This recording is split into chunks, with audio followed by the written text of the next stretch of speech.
হাসিনাপন্থী কিছু পচে যাওয়া, নষ্ট হয়ে যাওয়া কিছু দেশদ্রোহীর কারণে আজকে সশস্ত্র বাহিনীর বদনাম হয়। আমি যখন লাইভে যাই তখন আমি জনগণের অনেক কমেন্ট পড়ি, সেনাবাহিনীকে অনেকে গালিগালাজ দিয়ে কথা বলে যে কোনো আস্থা নাই, বিশ্বাস নাই, নির্বাচনের সময় আওয়ামী লীগকে সহায়তা করেছে, তাদের কাছে বিপদে ছুটে এসেছে কিন্তু তাদেরকে সাহায্য করা হয় নাই। Denying the fact does not change the fact.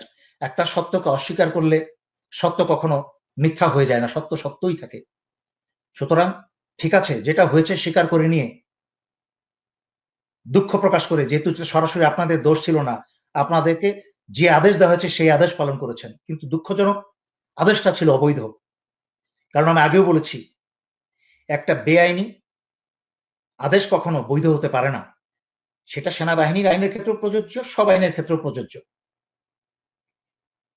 সেই সময় মধ্যরাতে নির্বাচনে সাহায্য করাটা ছিল একটা বেআইনি আদেশ।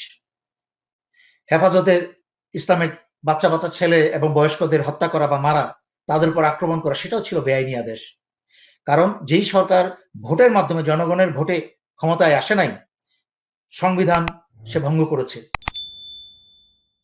যে সংবিধান ভঙ্গ করেছে সে শাস্তিযোগ্য অপরাধ করেছে, দেশদ্রোহিতার অপরাধ করেছে, ফাঁসি পাওয়ার অপরাধ করেছে, এবং সে একটা অবৈধ সরকার।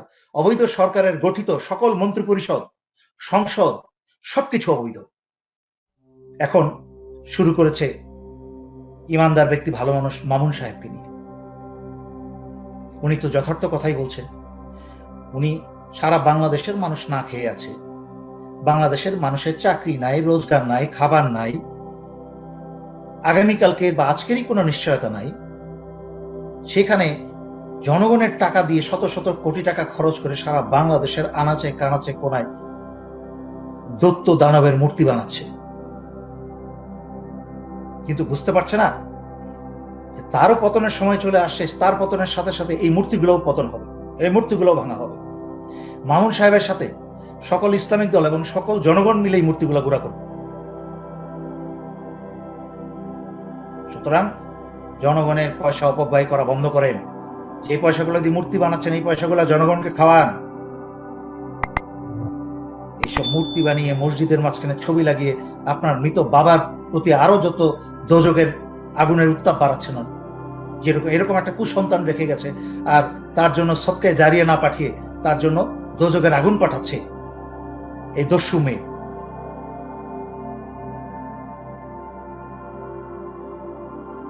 জনাব বাবুনগরী হুজুর হেফাজত ইসলামের, উনি একজন ইমানদার, আমার জানা মতো একজন ইমানদার মানুষ, আল্লাহর কাছের মানুষ, এবং আমি ওনার আগে যতগুলা কথা শুনেছি এবং দেখেছি ওনার বিভিন্ন কাজকর্ম, তাতে আমার বিশ্বাস উনি একজন ভালো মুসলমান। দেশপ্রেমিক হতে হলে ভালো মানুষ হতে হয়। একটা খারাপ মানুষ দেশপ্রেমিক হতে পারে না। আর যে ইমানদার মুসলমান ভালো মানুষ, সে দেশপ্রেমিকও তাকে আশা করা যায়। সে উনি একজন দেশপ্রেমিকও। উনি যতগুলা কথা বলছেন, যতগুলা কাজ করেন, সব দেশের জন্যই করেন। সুতরাং উনাকে এই আওয়ামী লীগ সরকার, এই দস্যু সরকার উনাকে বহু হয়রানি করেছে। এই বয়সে ওনাকে, এরকম একটা বয়সে এরকম একটা মানুষকে, যে এত মানুষ ওনাকে পছন্দ করেন, ভালোবাসেন, তার পিছনে কারণ আছে যে উনি ইসলামটাকে শক্ত করে ধরে রেখেছেন এবং বাংলাদেশে ইসলামের চর্চাটাকে শক্ত করে এই যুব সমাজটাকে, যেটা শেখ হাসিনা নষ্টের পথে নিয়ে যাচ্ছে, উনি ওনাদের মতো মানুষরা, ভালো মানুষরা ভালোর পথে নিয়ে যাচ্ছে এই দেশের যুবক যুবতীদের, তাদেরকে ভালো কথা বলে। সুতরাং এইসব ভালো মানুষকে তাদের পছন্দ হয় না। ওনাকে এই বয়সে, এই বয়স্ক অবস্থায় তাকে র্যাব নিয়ে, বিভিন্ন ধরনের রিমান্ডে নিয়ে অনেক অত্যাচার করেছে, যার বিচার হবে ইনশাল্লাহ এই বাংলাদেশের মাটিতে বিচার হবে।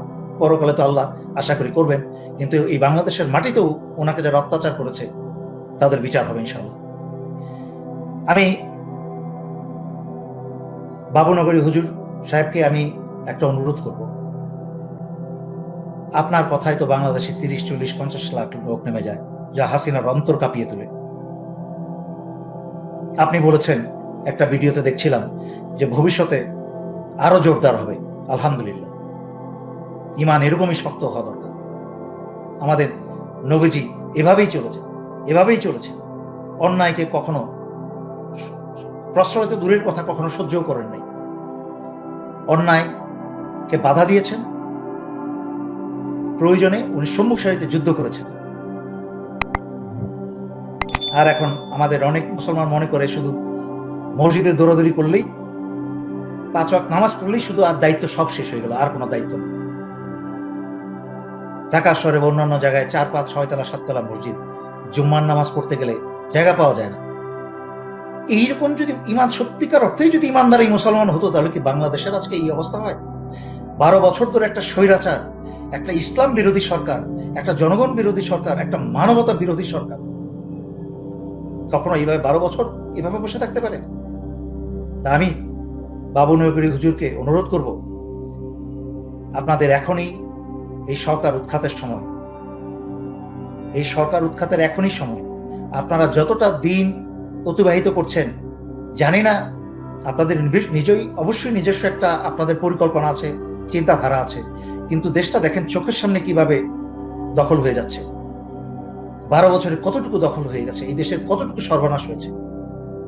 হ্যাঁ, একটা জিনিস আমি সমর্থন করি,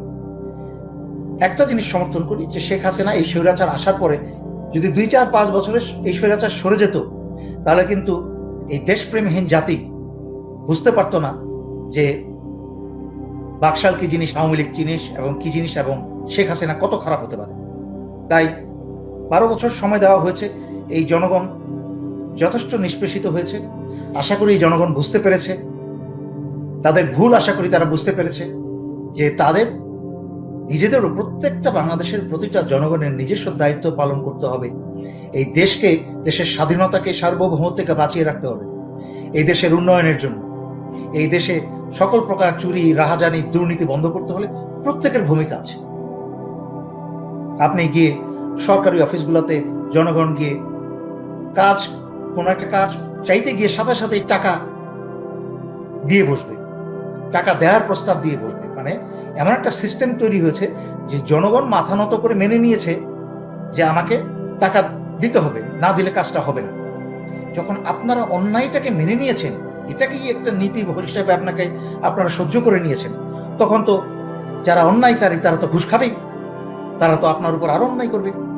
আগে দিতেন 10,000 টাকা ঘুষ, এখন চাই, তার যখন একবার দিয়েছেন 10,000 টাকা, তারপরের বার বলবে চাইবে 12,000, 15,000 টাকা। পাপ তো করছেনই। আজকে আপনার প্রজন্মকে ধ্বংস করেছেন, আপনার পরবর্তী প্রজন্মটাকে ধ্বংস করে দিয়েছেন। আপনি ঘুষ দিয়ে দিয়ে কাজ আদায় করেছেন। আপনার সন্তানগুলো এখন ছোট ছোট বাচ্চা, এরা যখন বড় হবে এরাও দেখবে যে আরে ঘুষ ছাড়া তো কাজ হয় না। কারণ তার বাবা ঘুষ দিয়ে দিয়ে অন্যায়ের বিরুদ্ধে প্রতিবাদ করে নাই, অন্যায় সহ্য করেছে, সহ্য করে ঘুষের বা দুর্নীতির একটা দেশ গড়ে তুলেছে। সুতরাং সন্তানরাও সেই একই পথে চলছে, তাদেরকেও ঘুষ দিয়ে যেতে হচ্ছে। বাবা কথায় কথায় নেত্রী বলে আসছে, নেতা বলে আসছে। শেখ হাসিনা বা অন্যান্য দলের যারা কুকীর্তিকারী নেতা নেত্রীরা আছে, বাবা তাদের অন্যায় অত্যাচার সহ্য করেছে, এসেছে, প্রতিবাদ করে নাই। এখন সন্তান ছোটবেলা থেকে বড় হতেই, এই ছোটবেলা ছাত্র বয়সেই বুঝতে পারছে যে এই ছোট কচি বাচ্চাদেরকে স্কুলের সামনে রোদ্রের মধ্যে লাইনে দাঁড় করিয়ে দিয়ে কোনো নেতা নেত্রীদেরকে ফুলের শুভেচ্ছা দিতে হয়, বা আরো অন্যান্য মিটিং মিছিলে তাদেরকে থাকতে হয়, সেটা আগের বা তার বাবা দাদাদের তৈরি করে দিয়ে যাওয়া এই পরিবেশ পরবর্তী প্রজন্মের বাংলাদেশটাকেও আপনার এই অন্যায় সহ্য করতে করতে ধ্বংস করে দিয়েছে। তাই আবারও বলছি, বাবু নগরী হুজুরকে আপনি দয়া করে আপনার দলকে শক্তিশালী করে শীঘ্রই মাঠে নেমে আসার ব্যবস্থা করেন। আমার বিশ্বাস, আপনারা মাঠে নেমে যদি বসেন, যে শেখ হাসিনার পতন না হওয়া পর্যন্ত মাঠ থেকে সরবেন না। আমি জানি আপনারা 2013 সালের 5ই মেতে এটা করেছিলেন, বিএনপি আপনাদের সাথে বেইমানি করেছিল, তখন বাংলাদেশের র্যাবের এবং তখনের বিজিবির প্রধানরা দেশদ্রোহিতা করেছিল, এবং আল্লাহ সকল কিছুর চাক্ষুষ সাক্ষী, সব দেখেছেন। আল্লাহ বিচার করবেন, এবং ইনশাআল্লাহ দুনিয়ার বুকেও তাদের, এই বাংলাদেশের বুকেও তাদের বিচার হবে ওই গণহত্যার। কিন্তু এরপরে আপনারা চুপ করে গিয়েছিলেন, কিন্তু মাশাআল্লাহ আবার শক্তি নিয়ে ফেরত এসেছেন আপনারা। ইনশাআল্লাহ আমার বিশ্বাস সশস্ত্র বাহিনীও নামবে, তার সাথে সারা বাংলাদেশের কম করে হলো 16 কোটি মানুষ আপনাদের সাথে নেমে যাবে।